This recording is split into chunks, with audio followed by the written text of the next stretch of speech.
Hey guys, this is Joe from TruthStream and Grassroots Warrior Network. We're excited to bring you an awesome interview today with David from Digital Outlook. We've had David on the show a few times, and just his background and knowledge is I haven't seen it in many people, and so we're honored to have people like David on the show, and just excited to share it with you. So. Please check out his channel, The Digital Outlook, on YouTube. And a lot of people may have questions on like where to get XRP and things like that. We don't really want to make financial recommendations, etc. But I mean, Scott and I personally got it at Uphold, but that may be a question to reach out to David for. Leave comments for him. I'll leave his link to his channel in the bottom. And there's some great videos and information in here. So without further ado, TruthStream and Grassroots Warrior Network, welcome David from the Digital Outlook. All right, cheers. Welcome to TruthStream. We are here once again with David from Digital Outlook, and that's a channel that he has on YouTube. And we've had David on the show before, but it's been a little while, and we're going to have him share a little bit of his background, go into XRP, Ripple, and into CBDCs, what they are, etc. So get ready for some great financial insight into that world. And David, welcome back to the show. Oh, thank you guys, Scott, Joe. Really appreciate it. I've enjoyed it every time. It's been amazing. Good. We have too. Yeah. Well, that's why, we finally have you back. But so just so that the viewers that may not be familiar with you, give us some insight into your background, and then we'll, as we always do, let this unfold how it's going to. So please go right ahead. So before I ever got into digital assets, I had worked in the Canadian government in the taxation department for 25 years, and aggressive tax planning, special enforcement, insolvency. I would interpret legislation, different things like that, and really in part of that enforcement world in the side of, in taxation, underground economy and things like that. In fact, I knew this is one of my everyone has a Bitcoin story, and mine is kind of like, sad in this capacity, because I knew about Bitcoin really early on, because between 2008, 2011, I had worked, in that field in special enforcement. A lot of that had to do with, investigating people that did not want to report their income, drywallers, plumbers, all that kind of stuff, all that underground economy. Right. And even back then, when between 2010 and 11, Bitcoin had really kind of like taken off in this marketplace where these folks didn't want to, they wanted to shelter their income. And so, of course, they started to use Bitcoin as a medium of exchange, thinking it was untraceable. Well, as we know now, most traceable money that was ever invented, right? But at that time, I remember Judy saying, "Hey, do you think we should get into Bitcoin?" And I'm like, "Are you kidding me? It's only tax cheaters, drug dealers, and deviants. We're not going to touch it." Totally drank the Kool-Aid. Unfortunately, missed out on probably one of the biggest life-changing events possible, because back then, of course, Bitcoin was literally pennies, right? Just under $1. But the honest truth is, back in those days, even in the enforcement division, in the enforcement sector, I should say, for sure, most of us did not believe that Bitcoin would even be allowed to survive. We thought it would be legislated out of existence, absolutely no doubt. And on top of that, you wouldn't even have imagined that it was going to $100, let alone 69,000 like it did in the last run. So, but that's just a little bit of my background, and how Judy and I got into this digital asset space was really by happenstance, because of course, there we were Judy, excuse me, excuse me. Judy and I are a blended family, and, we've been together for 17 plus years, but, when we got together and stuff, it took us a good while to save up a good chunk of dough.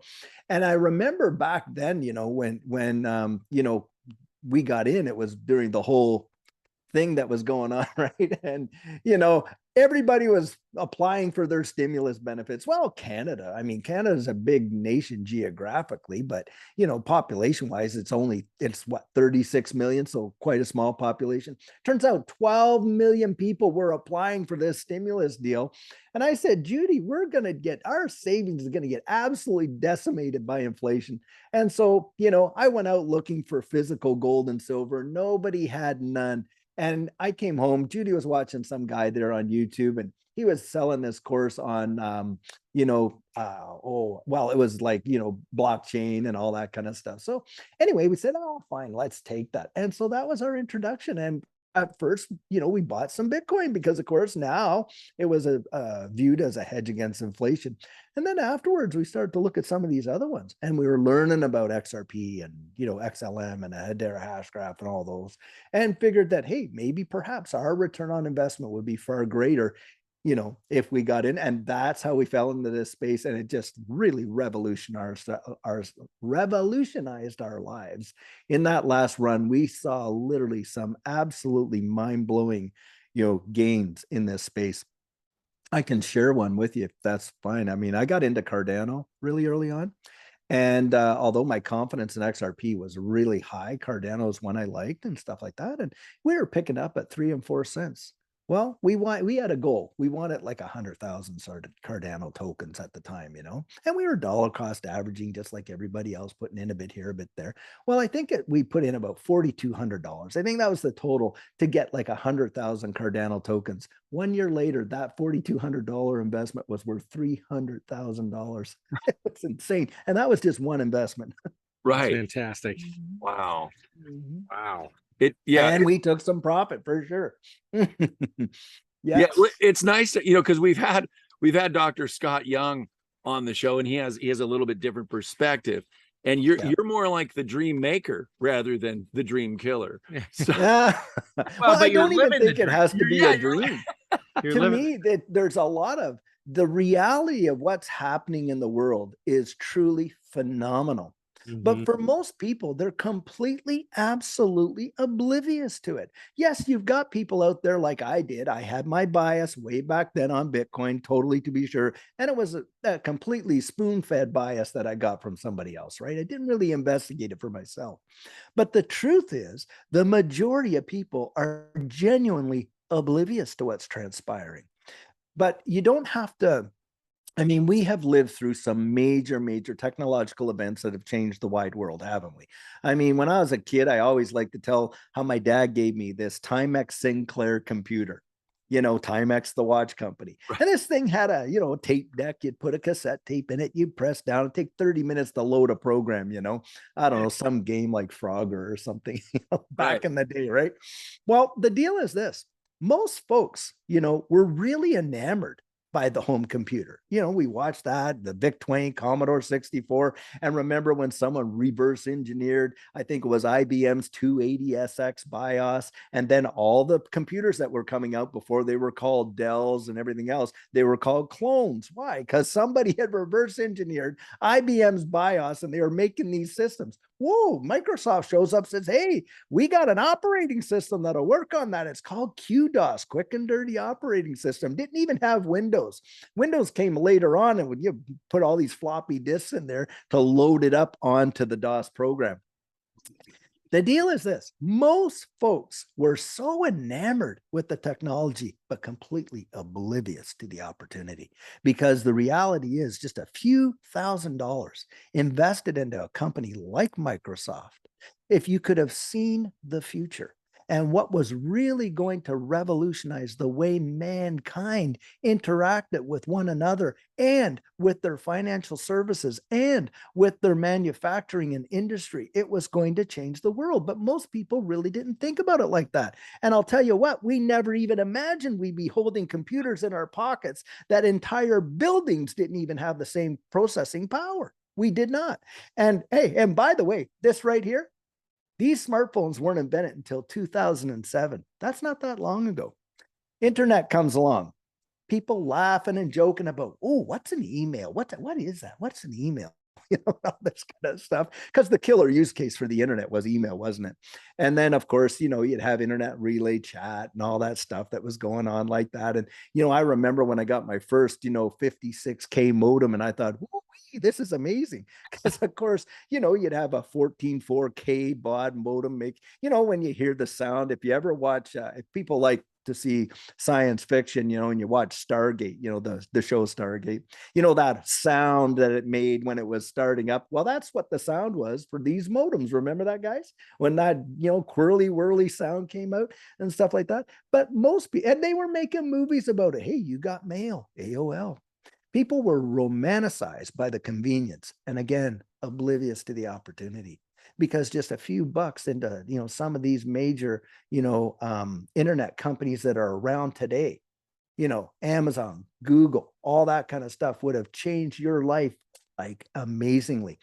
And I will never forget when I was a special enforcement officer and finding people around the world did not want to be found, skip tracing and stuff like this. And my kid invites me into his room, says, "Oh, Dad, come take a look at this." So I come in, and is my first introduction to Facebook. And I'm thinking to myself, who in their right mind is going to share 101 of their closest friends, colleagues, family, associates, just so they can play tic-tac-toe and Battleship on the internet?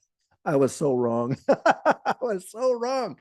And now we're sitting at a point in history, right on the threshold, where they're literally calling it the fourth industrial revolution. It is going to transform everything we do, every facet of our lives, to the point where it will get right down into our day-to-day functions, how we're able even to do various things. And that means buying your groceries, right? Hey, filling your car up with gas, how you're getting to work, what you're doing for work. Phenomenal impacts. And think of the social media. Look at the internet brought us this right now, what we enjoy right now. Remember, guys, when this was science fiction? Yeah. I remember. And it doesn't, I'm only 55. That doesn't seem that long ago, but it was. Things are picking up speed in a powerful way. So here we are on the threshold of watching the world literally move into an entire digital economy that will have such lasting impacts that it will be mind numbing. The invention and the innovation that is going to be built on these distributed ledger technology networks, I don't think you can overestimate the impact of what it's going to be. Now, the big main one, the one that gets a lot of press and the one that people may have heard about, is central bank digital currencies. Well, what is a central bank digital currencies? Well, first of all, we need to understand what money is, don't we? Well, money has some attributes. And there's three primary attributes to what money is. Number one, it has to have a store of value, right? Has to be a store of value. Number two, there's got to be a unit of account, right? And then money has to act as a medium of exchange. Now, when you're talking about the evolution of money, what are we really dealing? Because I mean, hey, you could have used African beads, store of value, unit of account, you know, medium of exchange. Of course, we, you know, as we went through society, gold and silver and those types of precious metals and diamonds and rubies and all these things started to have higher value because of the barter trade system as, you know, the economies in the world literally evolved, right? And then, of course, we had the development of coin. You know, someone stamps their image on there. And then we know with the Romans, as they, you know, filtered out less and less of the pure metal and that, they literally inflated their money and all that, just like everyone else does. Then, of course, paper currency comes into play, right? Then did we really see? Like literally, I think, in fact, you could probably, I think it was like in the 30s, but it literally, of course, took off really big in the, you know, the 50s, 60s, 70s, was credit cards. Now, the thing to think about with a credit card, let's say you get a credit card issued to you and you've got like a $5,000 limit on there. Now, do you think that they've preloaded it with $5,000 worth of cash? They have not. Do you know when you use your credit card, that is the very moment that money is created. And why? Because what you're talking about is a liability transaction. That's what it is. It's a liability. And once that liability is created, because you did a transaction, you have a liability for that. Someone else is going to get a credit to their system. But needless to say, that's when money's created. I love Augustin Carson. Augustin Carson is the general manager of the Bank of International Settlements. Bank of International Settlements is the central bank of all central banks. Augustin Carson, he comes out and says, oh, all these different paper notes, he calls them liability instruments. That is exactly what they are. Now, think of when you're thinking about central bank digital currencies, pull the first two words out of there, central banks. All right. So we're talking the Federal Reserve, the Bank of England, the Bank of Australia, Bank of Canada, bank, all the central banks of nation states. So the issuers of the currency, right? No matter what form the currency takes, they become the issuers of it. Yes. Well, the deal is this. Central banks, if you took away their power to issue $1 of debt, because every dollar that they issue, remember, is a dollar of debt. That's all they function for. It is game over for the central banks. But do you think that they're ever going to allow? No, the central bank's main model is inflate, inflate, inflate. That is all they can do. Now, do you realize since the Federal Reserve was formed way back there on Jekyll Island till now, 98% of the US dollar's purchasing power has been evaporated off the magic dragon. It is gone. And in fact, right now, you had Jerome Powell come out there and said, oh, we're going to raise the rate by 25 basis points. What an absolute joke. Do you know who's hurt by that? Do you think major corporations, major world banks are really hurt by those increases? No, they're not. You and I are, right? Because why? Well, our liability rate goes up, doesn't it? You have to pay more interest on your credit cards. If you go out there to apply for a car loan, well, that 25 basis points might actually get you declined because the rate is higher than it was before, or your mortgage or anything like that. So basically, because they can create money out of thin air. Now, what does that tell you? Well, it tells you that they are going to hyperinflate, and that is all they have been doing.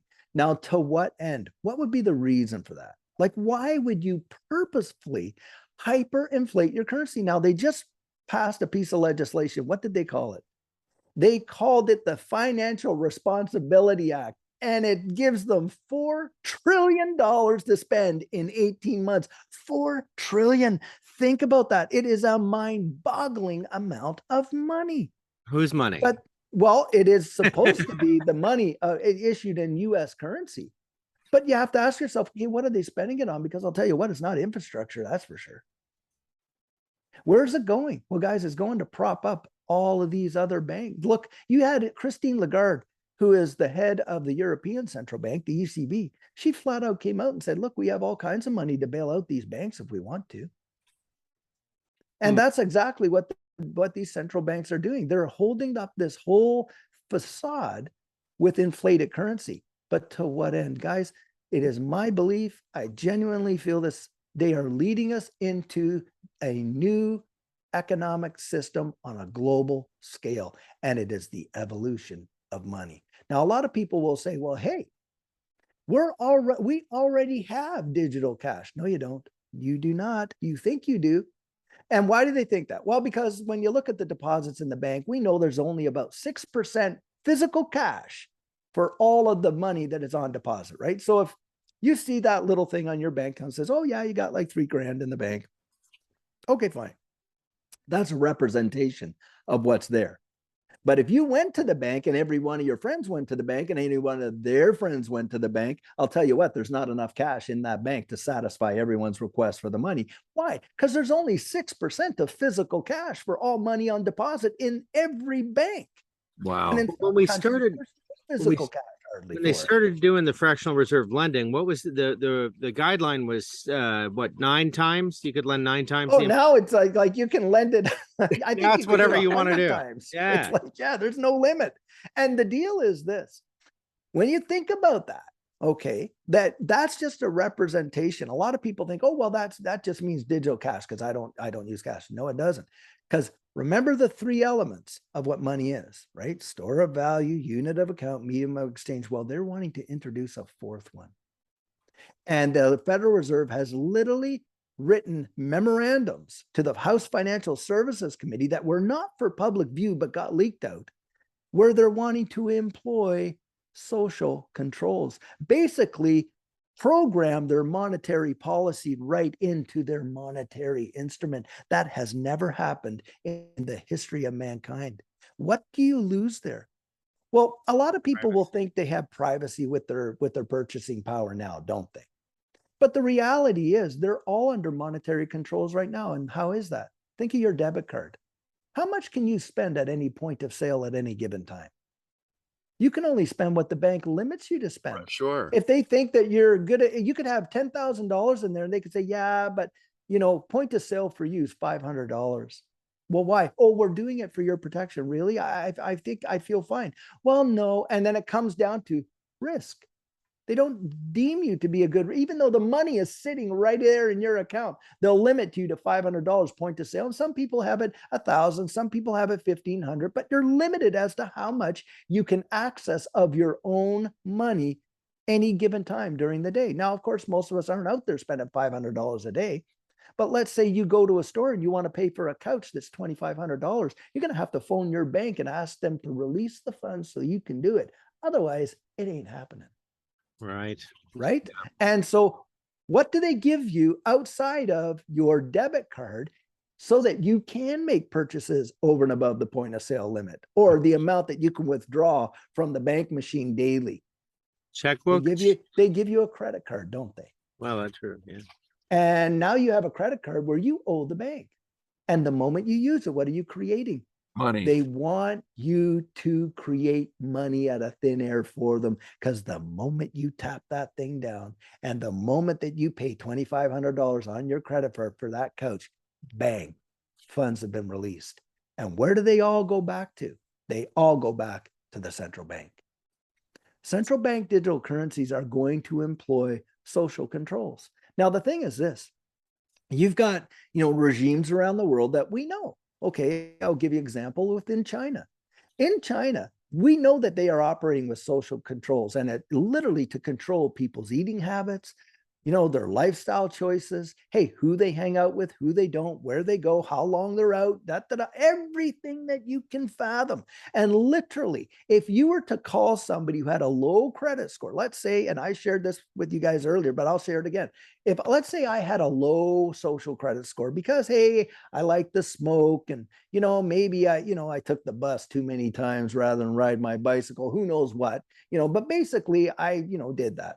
And, now I got a low credit score. Do you know if I pick up the phone and I call you and you're my best friend from school, we've been chums for a long time, but my credit score is kind of went down here, because of my social behavior doesn't line up with everything, right? When you get the ringtone, do you know there's a programmed ringtone in there specific to advise people, hey, someone with a low social credit score is calling you. Do you know if you pick up and answer that phone, your credit score gets dinged for doing it? Talk about public shunning. In such it is absolutely mind-numbing, the level of control that can be employed. So what's vitally important for us? Well, what's vitally important for us is to absolutely stand behind the very things for which we absolutely uphold our society, right? The ability to freely converse. The ability to go out there and have an opinion that is not going to get dinged by a social credit score that is going to influence my ability to say what job I have, what area of town I live in, what I spend my money on, how much of it, on and on and on. And they can literally, with central bank, turn on the taps and turn them off. Now, does that mean central bank digital currencies are a bad thing? I don't think they are. I think they can be utilized in a powerful, positive way. And there's a few corporations out there that are doing it in absolutely just amazing, amazing levels of technology. And you think about the innovation and the invention that is going to be utilized with distributed ledger technology, it is truly mind-numbing. One of these companies is called Ripple. And Ripple is out there. And by the way, you can actually Google this. You can fact check it. Ripple is the #1 developer of central bank digital currencies for nation states. You are literally talking about building the infrastructure for the evolution of money. Now, you tell me how many corporations that are developed right here in the homegrown America out there doing that. There's few. There is few. Now, Ripple itself is a unicorn. That means that this company is worth billions of dollars, not even IPO'd or traded on a public stock exchange. Yes, they have private equity, but they're not traded yet. This is massive, massive, massive. Now, there's a guy out there, and I'm going to see here if I have this here. He put out an amazing little, video. And the video, and this comes from notfinancialadvice.crypto. And this guy, he did an amazing thing. And this kind of gives you like a little bit of a window of how big and far reaching Ripple and XRP, a native digital asset that they use, let me just see if I can share my screen here. I gotta do this here, see if I can share my screen. Oh, there we go. Let me go back in. There we go. Get in there. You know, this technology, as good as it is, it's, you know, it's smarter than we are, isn't it? That's the problem. Yeah, I was taking a look at the amount of money that is just with the existing contracts that there we go. That's Ripple's entered into. Yep. We're talking, one of them was 1.7 trillion a day. Another one was 1.9 trillion a day. There were, you know, possible use cases where it was, you know, 2 trillion here, another trillion there. That's all. There really is all the money. It is all the money. What's wild about that is this. You know who Larry Fink is, guys, right? So Yep. Larry Fink is the CEO of BlackRock. I mean, we're talking trillions and trillions and trillions of dollars of assets under management. Larry Fink gets on stage, and you can look this up. You can find this online. And he flat comes out and says, hey, the next evolution of these markets is the tokenization of securities. When he said that, the value of every stock exchange minus derivatives around the world was $89.5 trillion. And at that time, digital asset space was only 900 billion. You're talking about the tokenization of all that and bringing all of that over into this digital asset space. And there's only a few ecosystems that could truly handle that kind of volume. Of course, the XRPL is one. And there are some others out there, probably like Hedera, Hashgraph, things like that. But that is a phenomenal thing. And think about this. If you don't know anything about how money moves, think about how many transactions happen daily on these stock exchanges. Now, there's an organization known as the Depository Trust and Clearing Corp. And all of these various trading houses have a little stake in it, all this and that. Do you realize it actually puts through trillions of dollars of transactional volume per day? Well, not too long ago, did they not come out and say that, hey, they want to have instant settlements? Now, instant settlement for them is moving it from what, 3 business days to 30 minutes, which is absolutely phenomenal in terms of that kind of change. Well, they went out there and they publicly partnered with a company called R3 Corda, a blockchain distributed ledger technology company. What's wild is this: in order to get that instant settlement, R3 Corda utilizes 2 digital assets in order to get to that point where they can do instant settlement. They use one called XDC, which stands for XinFin Digital Contract, and they use XRP, which is developed by Ripple to do it. Trillions of dollars of transactional volume per day. So now what I want to do, I'm going to share my screen here, and you tell me, guys, when you see this up, and then I'm gonna hit play on this thing. And do you guys see what I see? Yep. Oh yeah. Yep. We Okay, see let's George play that. Washington. Yeah, there we go. Let's play this. Why do I hold XRP? Because Ripple's the chosen one to lead the new global digital payment system, and they use XRP.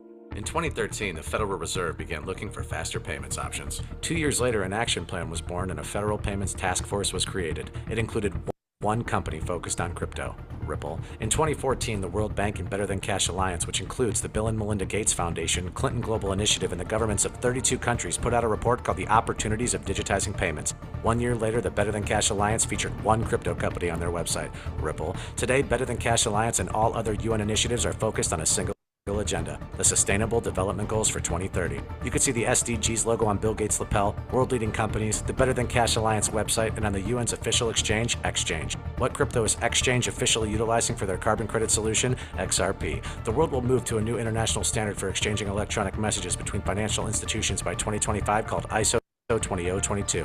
Who was the first ISO 20022 member focused on distributed ledger technology? Ripple. Who's partnered with over 300 financial institutions, including Bank of America, American Express, PNC, Santander, SBI, HSBC, Standard Chartered Bank, Bank of England, India, Singapore, Scotland, Australia, and Indonesia, the largest banks in Japan, Canada, Egypt, the Middle East, United Arab Emirates, Thailand, Morocco, Bhutan, South Korea, Brazil, and Latin America? Ripple. Who is a former employee overseeing the Federal Reserve? Ripple. A former employee overseeing the world's largest asset manager, BlackRock's digital asset division? Ripple. Leading Australia's CBDC effort? Ripple. Who hired a former Treasury of the United States? Ripple. 2 former Federal Reserve attorneys to their board? Ripple. 2 former Clinton and Obama advisors? Former Minister of Defense and Economics of Germany? Former business director at SWIFT? Former SWIFT board member? Former CFO of PayPal, former head of the DTCC, former chief business officer at Uber, former VP of Amazon, and former SEC chair on their legal team. Ripple, who's a member of the Digital Pound Foundation, Digital Dollar Project, Digital Euro Association, Mojaloop, IMF's high-level advisory board on fintech, Hyperledger Blockchain Consortium, Open Payments Coalition, Faster Payments Council, Global Payments Steering Group, Cross-Border Working Group, International Association for Trusted Blockchain Applications, Crypto Climate Accord, University Blockchain Initiative, World Wide Web Consortium, and a featured partner of the World Economic Forum with 3 members of their team directly listed on the WF website. Ripple. Now, does Ripple and XRP sound like they're going to disappear, or do they sound like they're part of a much bigger plan? So there you go, guys. I mean, that's a pretty powerful little thing there. Now, that guy put that out there because he obviously really believes it. He's gone out, he's done his research. Hold on here. I hear some stuff in the back. I gotta shut this off here. I didn't actually kill it, so let's kill that right there. Okay, there we go. Now we're back. So, you know, here you got a guy, he's gone out there, done his research, and he slapped that all together. Really kind of an amazing little, you know, demonstration. Right. But it shows you the impact and the power of what's going on. Now, Ripple is utilizing something called the XRP ledger. Now, the XRP ledger was absolutely developed before Ripple became a company. And in fact, the native asset XRP was gifted to Ripple, you know, as well. And you know, you got some of the people on there, David Schwartz, Arthur Britto, these are founders of Ripple, but also helped develop and create the XRP ledger, a phenomenal piece of amazing technology. Literally can settle things in 3 to 5 seconds. Now, a lot of people don't understand how monetary money moves in the world. In fact, there's a joke in the system that the fastest way to move money right now is if you were to actually put it in a briefcase, get on a plane, fly over to Hong Kong and drop it off. You might get it there quicker than SWIFT, which SWIFT is the Society for World Interbank Financial Transactions, something like that. I mean, it's some kind of wild name. But anyway, that system's been in place since the 70s. And it's a messaging system, right? Where it can actually send, you know, hey, we've validated this person over here as being the holder of this account. We've done our know your customer, our KYC and anti-money laundering. And he wants to transfer this amount of money over to, you know, Auntie Jane, who lives in, you know, Scotland, whatever. So, you know, what happens is, let's imagine get HSBC. They want to send, you know, JP Morgan Chase $500 million. Well, they do it through the SWIFT system. And they have to hold accounts in each other's banks called nostro vostro accounts. Now, that just is Latin for ours, yours. But what it does, it secures the liquidity of these transactions. There are trillions upon trillions of dollars locked up in nostro vostro accounts. What is the world suffering right now in a big way? Liquidity. A liquidity crisis, like no tomorrow. Now you got a corporation out there saying, hey, we can actually solve that problem with what's called on-demand liquidity. And you can literally utilize an asset that not only carries the message, but carries the value with it. So there's no risk. And you can utilize XRP to do that. Now, as I said earlier, Ripple is the #1 developer for central bank digital currencies, literally the evolution of money. What I want to show you next, I want to show you a little clip here. And this is actually from Ripple themselves. And this is a few minutes long, but I'll tell you the value of watching this and understanding this. If you tune out on this part, you are going to miss out. You will literally be in the dark when this change. This really is an eye opener in a powerful way. You want to sit through it all and see this. All right. So here I'm going to share this and we can come back and talk this. Now, this is Ripple from Ripple's website. This is ripple.com solution/central bank digital currency. Listen to this. Today's global financial system is more complex than ever before. Yet as the world's economies grow, the infrastructure they rely on needs to evolve. Every nation has its own independent monetary policy and regulatory standards. But with varying system access and legacy technology, the world's financial infrastructure can seem overwhelming. At Ripple, we enable governments and central banks around the world to create new, high-performance financial infrastructures built on blockchain technology. More specifically, we help governments build and launch central bank digital currencies, or CBDCs. They are national currencies powered by modern technology that is secure, centralized, and scalable. And these CBDCs will enable central banks to implement their monetary policies in more efficient and effective ways. The Ripple team brings a wealth of expertise to every new CBDC solution, working with hundreds of financial institutions, policymakers, and regulators. Our solutions facilitate billions of dollars in cross-border payments around the globe. Ripple's CBDC solution is based upon one of the most reliable, sustainable, and open source blockchain protocols, the XRP ledger,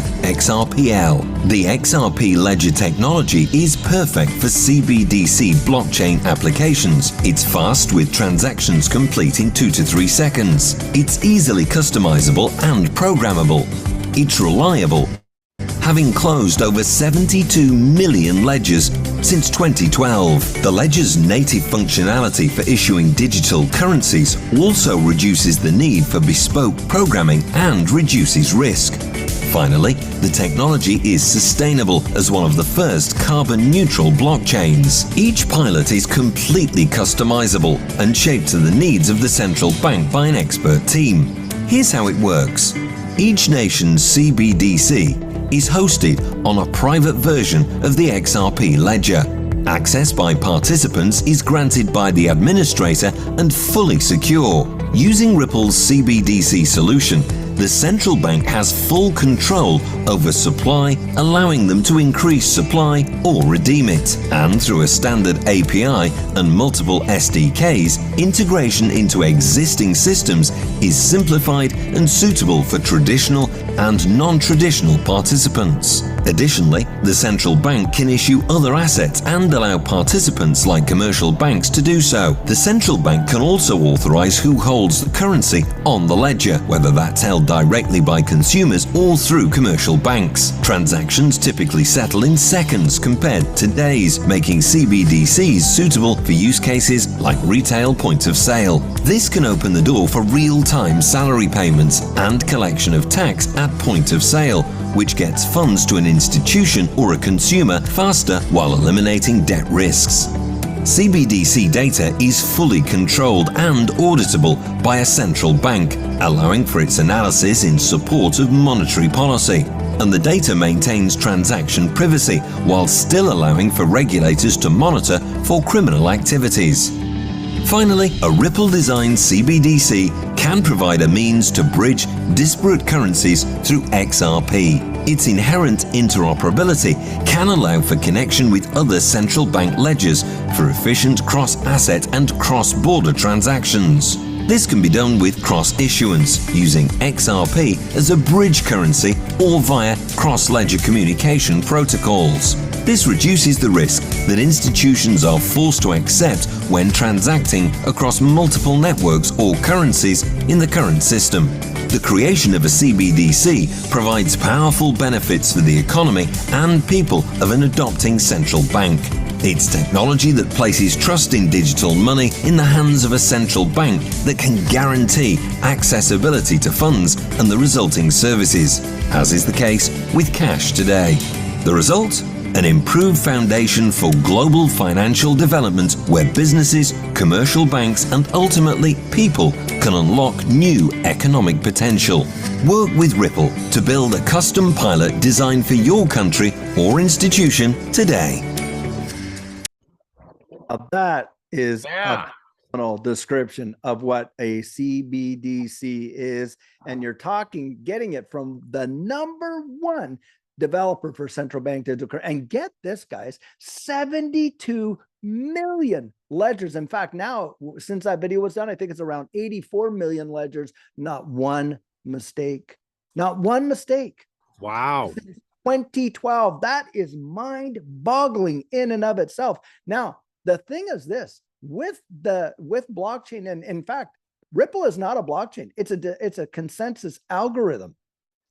But the way in which it works, it holds all kinds of attributes. And the big one is its immutability. You cannot reverse the transactions. And the deal is that secures, you can't manipulate the system. That brings about a level playing field. And, one of the things when you guys were asking earlier is, hey, look, would that, change the infrastructure of wage taxation? Now, historically, tax guy, 25 years.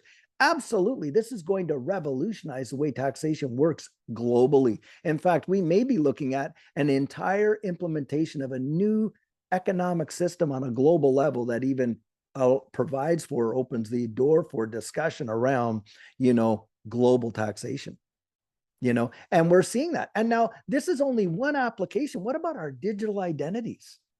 How we for, the value, like not NFTs. A lot of people talk about NFTs, and NFTs with smart contract capability are going to be available on the XRP ledger.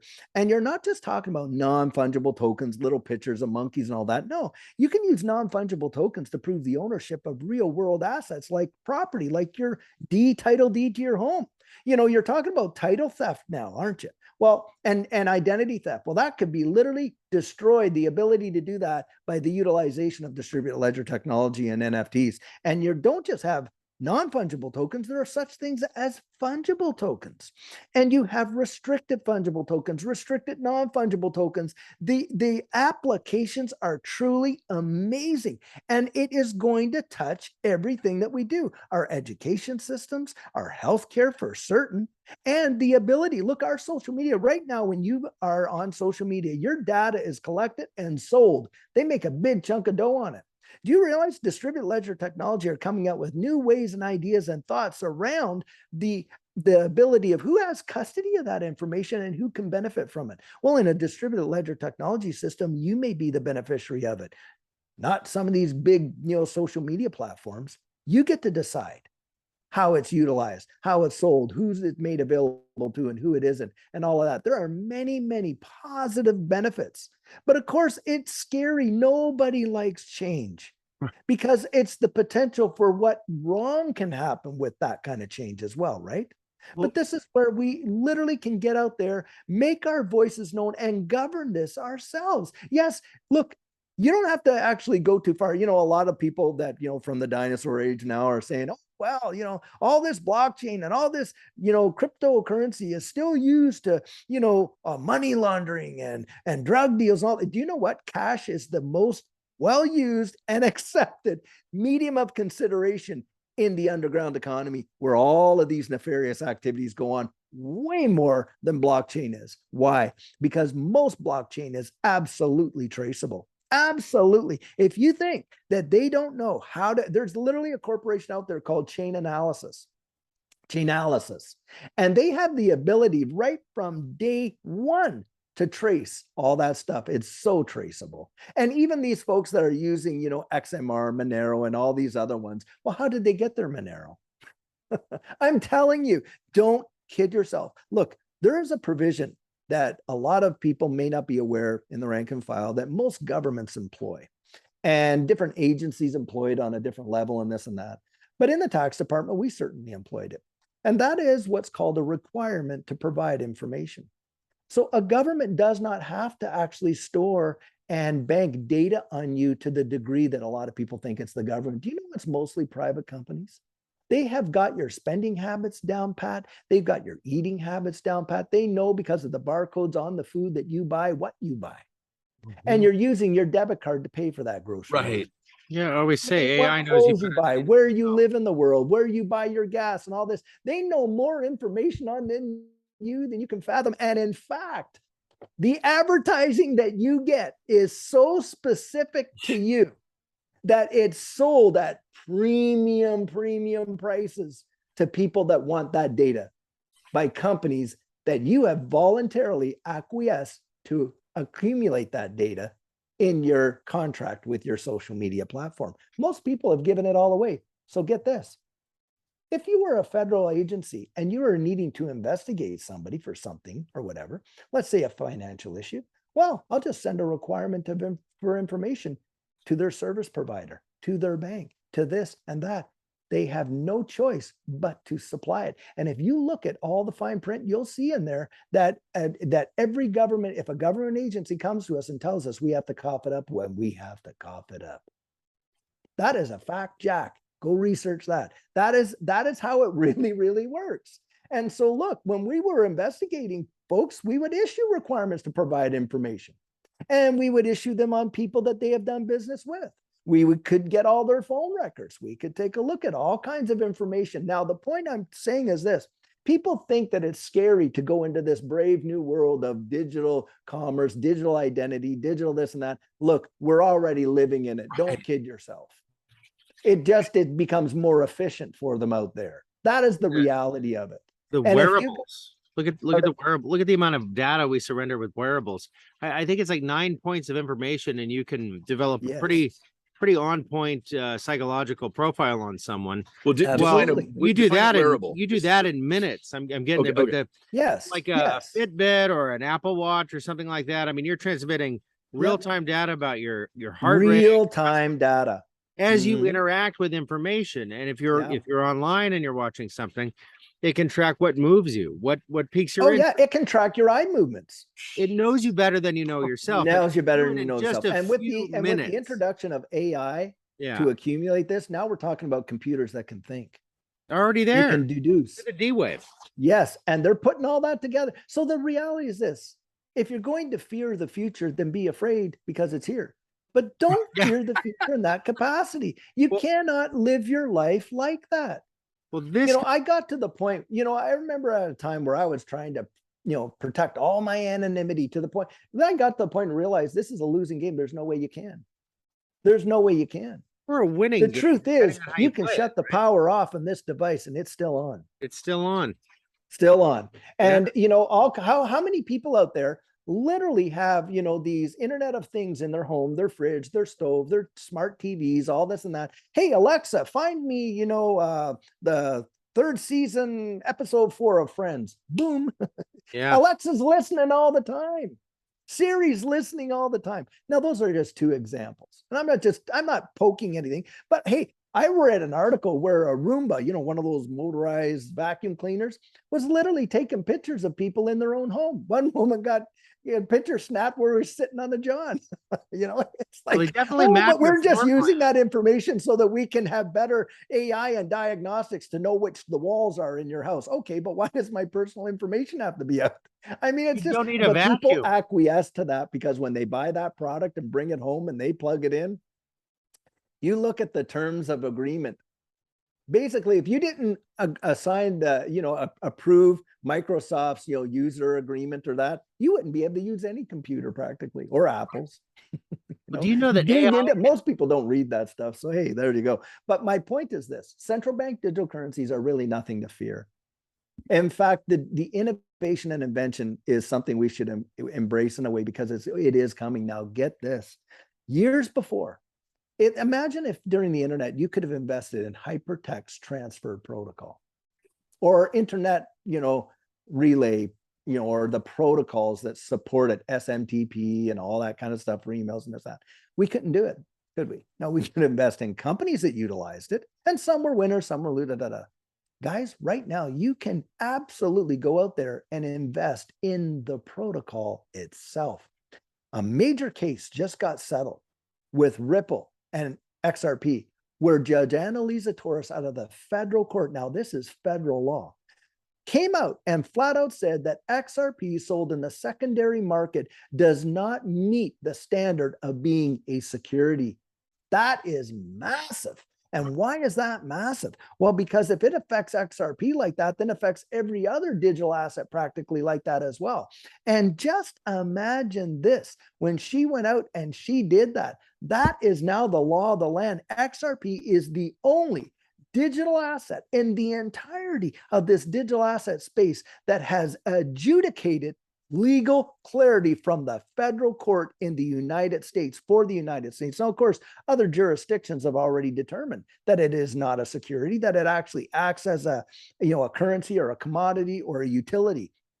Well, just it is truly phenomenal. And in one day, that thing went from 46 cents to 93 cents. And really, if we were to look at it from the low of this cycle, it went from 20 cents to almost $1, 500%. You tell me, in a traditional market, what other asset out there has achieved those numbers?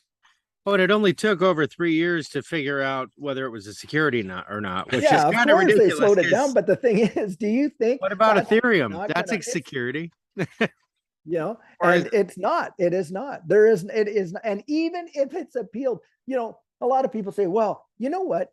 In the legal world of things, you can't just appeal a case because you don't like the result.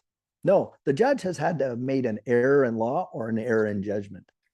Now, when she adjudicated, Judge Annalisa Torres adjudicated this case, she adjudicated at the request and under the standard that the Securities and Exchange Commission asked her to do it by utilizing the Howey test.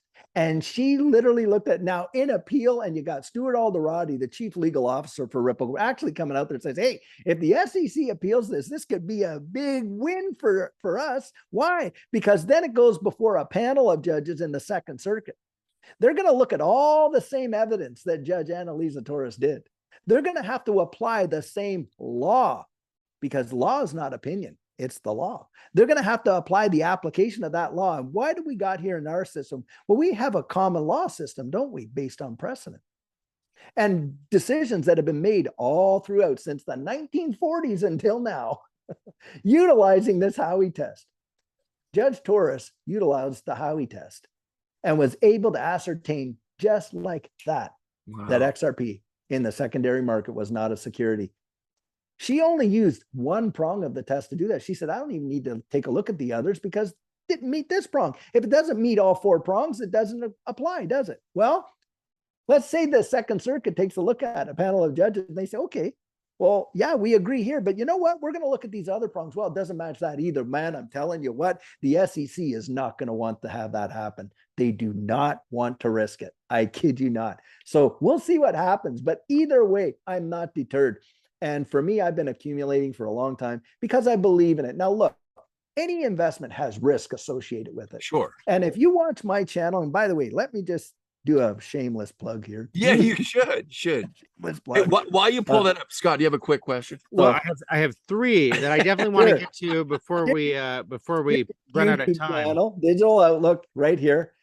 This one is one I ask people to watch. It's called, and it's my introductory video, ISO and crypto. You wanna take a look at that. But guys, the point, and I'll just stop sharing. That my shameless plug there. Oh, it's great. That's Check out his what- channel. It's Yeah. a great channel. It's a wonderful channel. Yeah, everybody, when they look at investment, hey guys, there's risk involved. You watch my show, you're going to hear me encouraging you to go out there, do your due diligence and do your research. Do not base your confidence on anyone else's conviction, including mine. Why? Because if I can talk you into it, I guarantee there's someone else out there to talk you out of it. Go out there, research it for yourself, see what you see. And I'm telling you, it's my belief, your eyes are going to be open in a powerful way, and you're going to start thinking about the future a whole lot differently. Anyway, go ahead, guys. Well, so Hinman and Gensler were both kind of on the wrong side of things when it came to Ethereum, right? They it would appear that maybe they were accepting funds from Ethereum to focus their regulatory efforts in a certain direction and definitely not in another direction. Is that so? Did you not pick up on that with the? Well, I know that Bill Hinman had gone to work for, I think it was Simpson Thatcher, I believe it was, maybe not, but he did go to a legal entity that was actually involved with giving clarity or commenting on the Ethereum free pass speeds. It certainly looks like there may be some definite conflicts of interest, and bare minimum, at least it should be investigated. Well, and Gensler's buddies with Sam Bankman-Fried's family of FTX, and also with his girlfriend's, who was the CEO of the other company, with her family as well. There's an awful. Well, it's the whole where there's smoke, there's fire, right? But the thing is, we really have to peel fire. back There's fire. and see. That's fire. Yeah, where there's know. Looks smoke, like fire there's to me. fire. So it's like, okay, well, so they have to investigate it. The thing is this, They're I'm not though. I'm for a system of, hey, a man's innocent until he is at least proven guilty. And of course, the court of public opinion has been notorious about whitewashing people as guilty before they really are. But look, there are some definite big time, squirrely things that seem to be going on here that need to be investigated. I would say that much. We've got a focus issue. I hope Yeah, it's the- Yeah, I entertaining. see and a not glare distracting. coming the across sun the is, screen here. I don't know Yeah, what it there's is. yeah. So is my other two questions. The first one's an easy one. Yeah. Is David Schwartz, CTO of Ripple, is he one of the Satoshis? Well, Former a lot of DARPA people employee? think David Schwartz could be. I mean, Yeah. certainly he was a developer, early developer on the Bitcoin blockchain. David will tell you that. Well, and he was Now, in he DARPA. personally has denied being one of the Satoshis or Satoshi Nakamoto.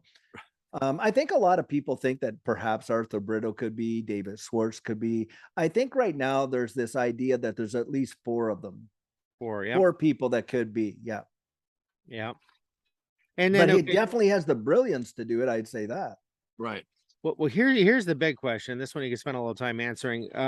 We've always had the petrodollar looming. Yep. It was a brilliant agreement. Hard to believe that. Yeah, the 1972, 71, Right. 72 by Henry Nixon. Kissinger. Yeah, but so that is clearly over now with It the is rise dead. of BRICS. The petrodollar is dead. We just have not had the funeral yet. Why is it dead? Well, Well, because Saudi Arabia, the deal with the petrodollar was this. Saudi Arabia flat out said, look, you protect the family of Saud, and we will make sure that when we sell our oil, we will only sell it in denominated US dollars. Well, in they've already exchange come for- out and said, hey, that's off the table. They're already selling it outside of the US dollar. Well, it was an I mean, exchange you for literally military had protection. France Yeah. pay for liquid petroleum gas, tons of it. And what did they use? Chinese yuan. Now that's a slap in the face. They're one of our main allies, is utilizing one of our main enemies' currency to purchase liquid natural petroleum. That's insane. Well, what But there you I go. want to get at is, we've been under a fiat currency. Yeah. That changes the game a little bit. Ever since 1971, we've been under this fiat, and Mhm. so those are instruments of debt. They So are. They are. when you have trillions and trillions of dollars that represent debt, Mhm. and they're all coming home to roost because there's no international demand for them anymore, Mhm. Yeah. what happens? Hyperinflation at a level that we have never seen, more than When is likely. that going to happen? Now, 'Cause the it's reason certainly is coming. this. Think about it in this capacity. Do you realize that that there are more $100 bills in Russia than there are in the United States? Yes. That is a Yeah. true Wow. statistical fact. Oh yeah. Now, why is that? Well, that is because when the United States has enjoyed the world reserve currency status, then the demand, like you just said there, for US dollars outside the country has been tremendously high. Now, what has that afforded the United States as the reserve currency? Wow, it's given them a Hegemony. big stick, hasn't it? Yeah. And what system have they utilized in order to kind of flex their muscle? Well, they've used the Military. SWIFT system, right? They can shut countries off. They can throw sanctions on there. They can impose their political will without even firing one shot. Why? Because you cut off the money supply, you've literally cut the country off. That's what they've done. Now you got the BRICS countries, which, by the way, Saudi Arabia has applied to be a part of. They are flat out coming out with a digital currency that is backed by gold. And they're creating a separate monetary system so that they can circumvent the whole SWIFT system, and they are not going to be controlled by the United States, world reserve currency system any longer. So when that happens, boy, I'll tell you what, you've lost a lot of political muscle, haven't you? Okay. Now, I do believe that they know that. Let's not kid ourselves. These powers that be genuinely do know that. And yeah, they're inflating us into oblivion right now. But look at how many countries have signaled their intention to join BRICS, including A Mexico. lot. Yeah, inclling Mexico, which is North America. I mean, Canada is in the middle of a suicide, but however they recover naturally. Yep. But I think what's going to happen is the joining BRICS incumbents as well. are going to flip the switch. What's that? The incumbents are going to flip the switch. Yeah. And you have to remember this too, that with this whole inflation deal, they will find every reason and any reason to increase the speed and the supply of money printing, even if that means conflict. That is a fact. That is a historical fact, but they will do whatever they have to do in order to do that until they're ready to do something else. And when they transition us into that something else, don't you think that they don't have the infrastructure already in play? Well, It we're is. talking about it today. It is. We're literally seeing it happening right before our very eyes. Now, of course, a lot of people have come out and said, hey, there could be this black swan event, 10 days of darkness where the internet goes down, where this goes down, where that goes down. And it could happen. Who knows? I don't know. That's out there. There's a possibility. But regardless how the new system is implemented, the fact of the matter is it's coming. Oh, yeah. It's coming. And because you cannot anybody knows, look, it's like a kid blowing up a birthday balloon. Yeah, you can blow it up, keep blowing up. People, one time it's going to be one puff too much. Yep. And that's what's going to go down. And they know it. They know it. And so don't think, and you listen to Jim Rickards now. Jim Rickards, this guy is a brilliant mind. And he is probably one of the most world-renowned economists that are out there. You go look up Jim Rickards and Ice 9 and ask yourself some questions after you've watched that. That is a major eye-opener. And he's phenomenal. The way in which he describes it, he has a gift to be able to communicate highly sophisticated concepts in a way that most people can understand it.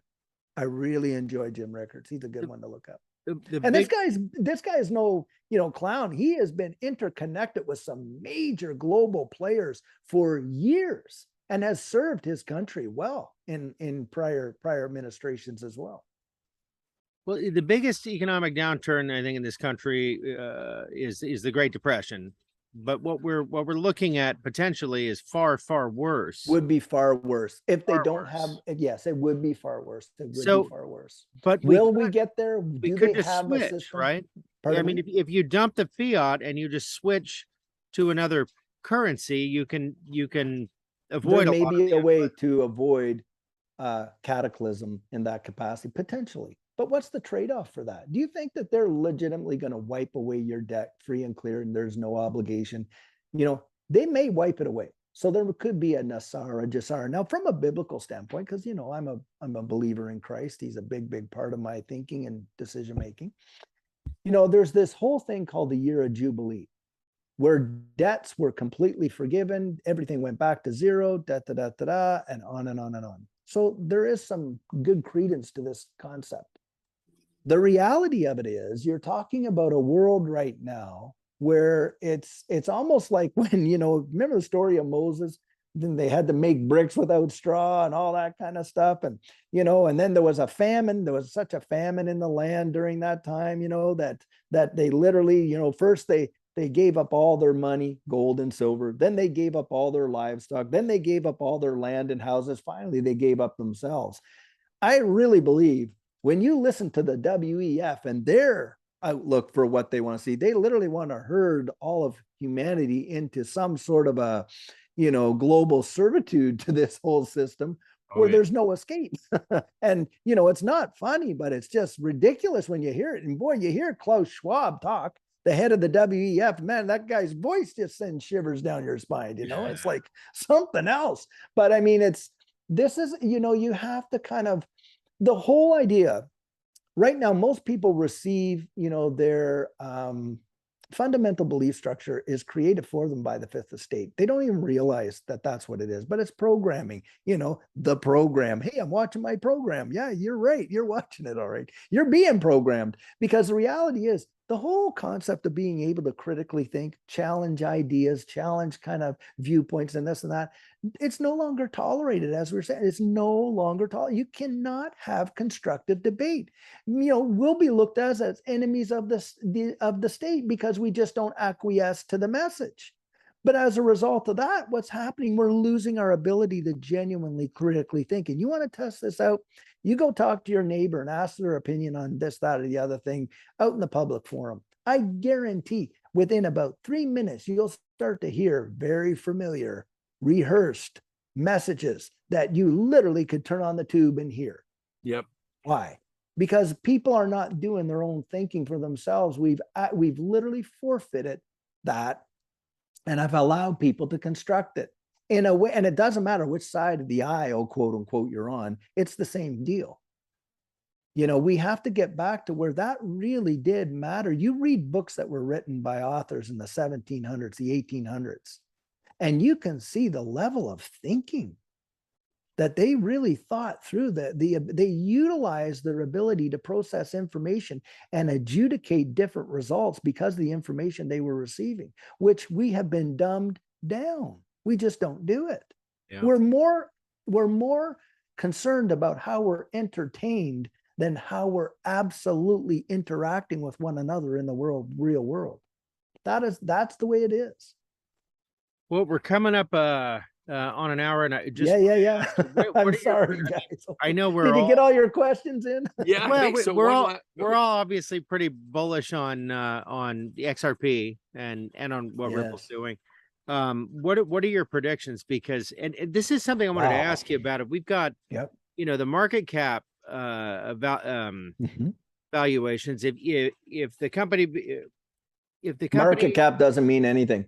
right, but a lot of Doesn't. people are saying if it goes to No. $1 trillion, that means the price is at I $10. mean, if SRP goes to $1 trillion, what is it, like 20, 30 bucks or something like Yeah, that? I mean, they're 10 bucks. sitting on it. That's nothing. 2%. There's think of the derivative market. We're talking quadrillions there. Mhm. It's the thing about market cap that a lot of people don't include in their evaluation is world money supply.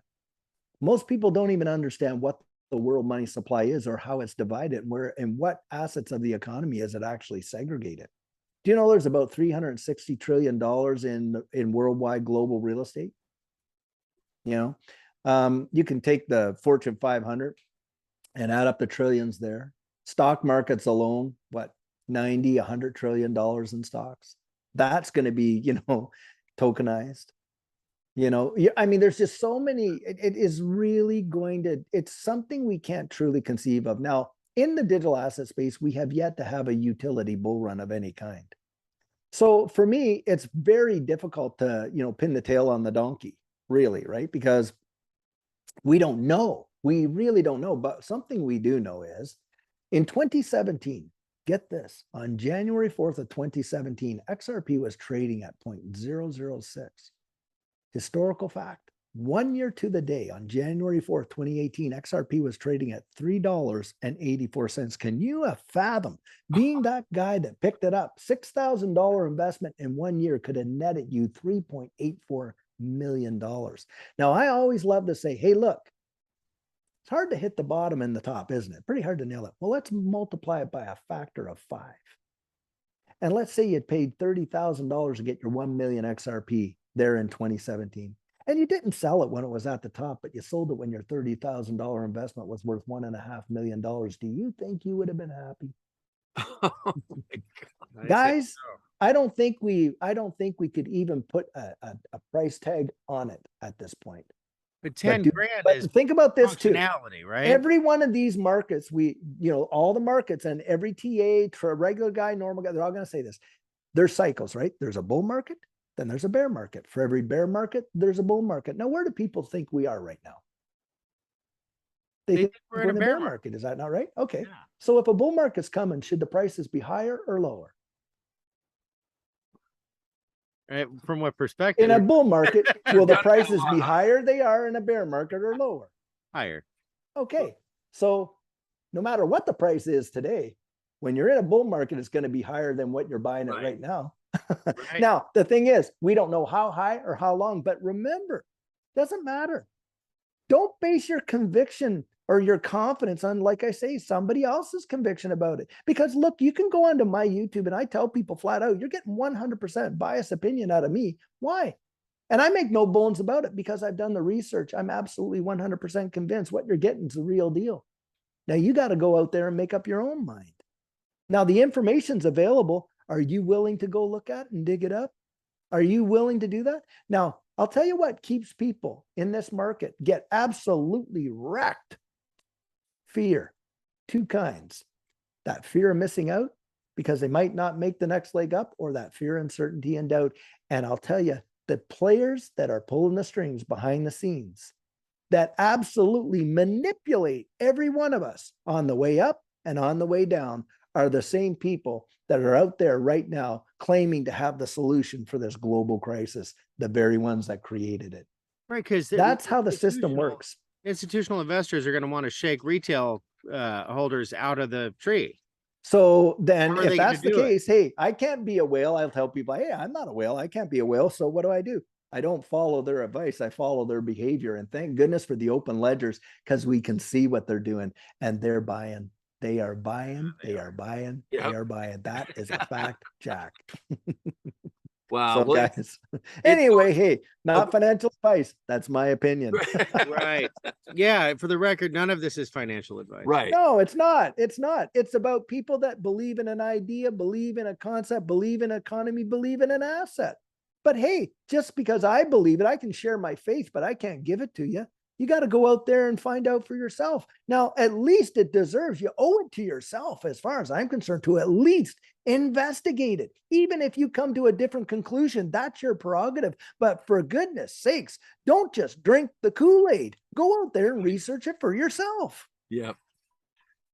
I've got to go investigate what this squirrel is chewing on over here. Yeah, there you go. Hopefully it's not Yeah. your electrical cord. Boof. Yeah, that's what I'm wondering about. It Well, goes down David, as there. always, it's been an absolute Awesome. pleasure.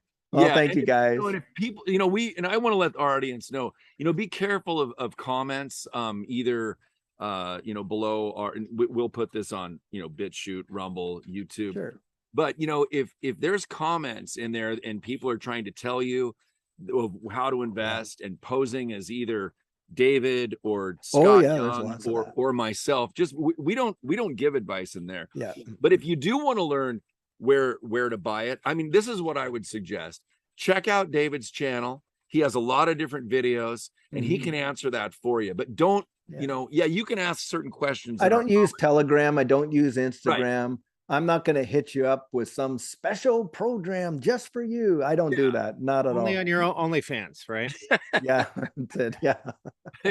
Exactly. So we just want to let people know, like, we're doing this as a service, because Scott and David and myself, we're not going to say how much, but we definitely got some XRP and we get nothing out of it, whether you guys get into it or not. We're doing this as a service, as a humanitarian. We believe that people should check into it, and we think we believe it's the way of the future. So I just want to end with that. So Sure. Oh, perfect. Well, thank you guys. Really enjoyed it. all right. Thanks so much. Me too. All right, take care. Thanks everybody.